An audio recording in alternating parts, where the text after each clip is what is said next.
Movie की शुरुआत में हमें एक आदमी को दिखाया जाता है जहां पर ये बता रहा होता है कि उनकी टीम आसमान पर नजर रखे हुए है, क्योंकि उन लोगों को पता चला है कि धरती पर एलियन का खतरा है और उनके कुछ पायलट ने आसमान पर कुछ अजीब चीज भी देखे हैं जिसकी गति काफी तेज थी, लेकिन उसके बारे में उन लोगों को कोई खास जानकारी नहीं मिली है। और तभी सीन शिफ्ट होकर हमें न्यूयॉर्क के एक घर को दिखाया जाता है जहां एक फैमिली खाना खाने के लिए पेयर कर रहे थे, मगर तभी वहां पर अचानक भूकंप आ जाता है जिससे सभी लोग काफी डर जाता है और इतने में ही बाहर एक जोर का धमाका हो जाता है और घर की सारी लाइटें ऑफ हो जाती है। उसके बाद बाहर का सीन दिखाया जाता है जहां पर धमाके की वजह से वहां की हवा जहरीली हो गई थी और वहां पर मौजूद लोग उस जहरीली हवा की वजह से मरने लगती है। और तभी सीन शिफ्ट होकर हमें नासा की लॉरीन नाम की एक लड़की को दिखाया जाता है जो दूसरे प्लानेट पर जीवन की खोज कर रही थी। और तभी वहां पर न्यूज आ जाता है जहां पर पिछली रात हुई धमाका के बारे में बताया जाता है, लेकिन अभी तक ये नहीं पता चला है कि ये कोई टेररिस्ट अटैक है या कोई नेचुरल डिजास्टर। और यहाँ हमें पता चलता है कि लॉरीन एक फेमस साइंटिस्ट है जो फिलहाल किसी सदमे से गुजर रही है।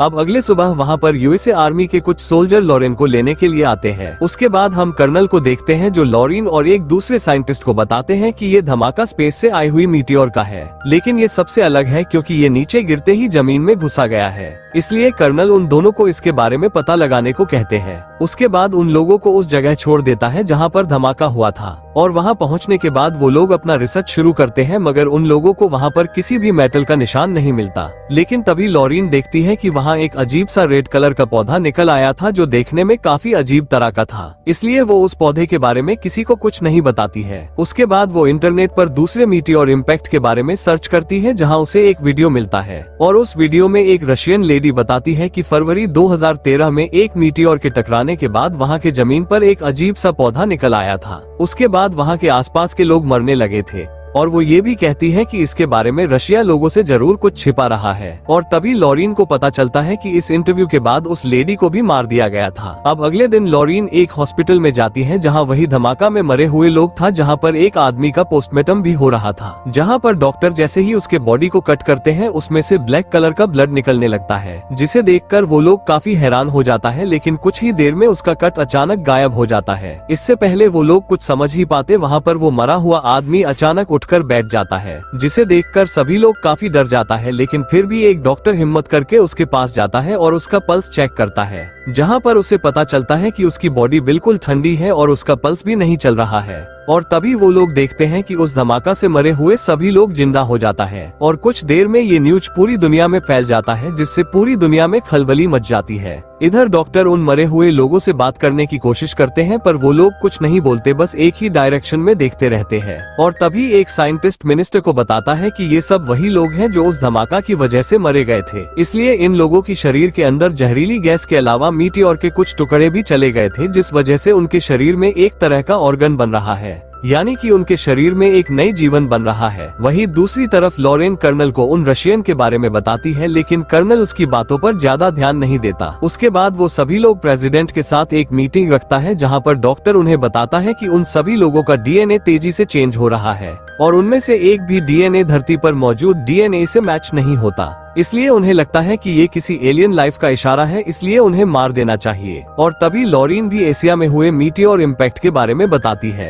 मगर उसके कोई प्रूफ नहीं था, इसलिए वो लोग उसके बारे में ज्यादा ध्यान नहीं देता। और फिर एक दिन लॉरीन को उस छोटे पौधे का याद आता है। उसके बाद वो उस पौधे का फोटो लेकर एक जिंदा हुई बच्ची को दिखाती है, जहाँ पर वो बच्ची उस फोटो को देखते ही उसका हाथ पकड़ लेती है, जिसे देखते ही उसे यकीन हो जाता है कि ये जरूर एलियन हमला है। इसलिए वो जल्दी से कर्नल को उन जिंदा हुए लोगों को उस पौधा तक ले जाने को कहती है। और तभी न्यूज में भी बता रहा होता है कि वो पौधा सिर्फ 2 दिन में बहुत ज्यादा बड़ा हो गया है, जिस वजह से उसने अपने आसपास की हवा को और भी ज्यादा जहरीला बना रहा है, जिसे देखकर कर्नल भी लॉरीन की बात मान जाता है और जल्दी से जिंदा हुए लोगों में से एक आदमी को उस पेड़ के पास भेजता है, जहाँ वो लोग उस आदमी को पेड़ के पास बैठा देते हैं और थोड़ी ही देर में वो आदमी अपनी आंखें खोलता है जो पूरी तरह से ब्लू हो चुका था। और वो आदमी उनसे कहता है कि वो उनके साथ वापस नहीं जा सकता क्योंकि वो उनके एनवायरमेंट में जिंदा नहीं रह पाएगा। इसके बाद लॉरीन मीडिया को बताती है कि जैसे धरती पर पेड़ हमें ऑक्सीजन देता है, वैसे ही ये पेड़ भी अपने आसपास अपना वातावरण बना रहा है क्योंकि यहाँ पर एलियन जिंदा रह सके, लेकिन ये वातावरण इंसानों के लिए जहरीला है। और फिर एक दिन लॉरीन के डैड उससे मिलने आता है, जहाँ हमें पता चलता है कि बचपन में कुछ ऐसा हुआ था जिसकी वजह से वो अभी तक सदमे में है। और तभी सीन शिफ्ट होकर हमें कर्नल को दिखाते हैं, जहाँ वो लॉरीन को बताता है कि एलियन सिर्फ तुमसे बात करना चाहता है। उसके बाद वो एलियन के पास जाती है, जहाँ उसे एलियन बताता है कि उनका प्लानेट तबाह होने वाला है और इसीलिए वो एक नए जीवन की तलाश में धरती पर आए हैं। और वो ये भी कहता है कि उनका प्लान ये था कि यहाँ के वातावरण को पूरी तरह से बदलकर यहाँ के सभी इंसान को मार दे, और ये सब करने में खुद पृथ्वी के लोग ही उन्हें मदद कर रही है, जो सुपरनोवा के नाम से जाना जाता है, और उसी की मदद से वो यहाँ तक पहुँचे हैं। ये सुनकर सभी लोग काफी हैरान हो जाता है। उसके बाद कर्नल अपने सोल्जर को उसे मारने का ऑर्डर देते हैं, मगर एलियन उन लोगों को कंट्रोल करके आपस में ही लड़ा देता है, जिससे वो सभी सोल्जर एक दूसरे को ही मार देता है। और इधर फाइटर प्लेन से भी उस पेड़ और एलियन को खत्म करने की कोशिश करते हैं, लेकिन उससे भी उनका कुछ बिगाड़ नहीं सकता, जिसे देखकर उन लोगों को यकीन होता है कि अब इसे खत्म करने के लिए सुपरनोवा को ही खोजना पड़ेगा, इसलिए लोग उसे ढूंढने में लग जाते हैं। अब अगले सीन में हमें एक आदमी को देखते हैं जो रेडियो पर सुपरनोवा को सुनकर चौंक जाता है।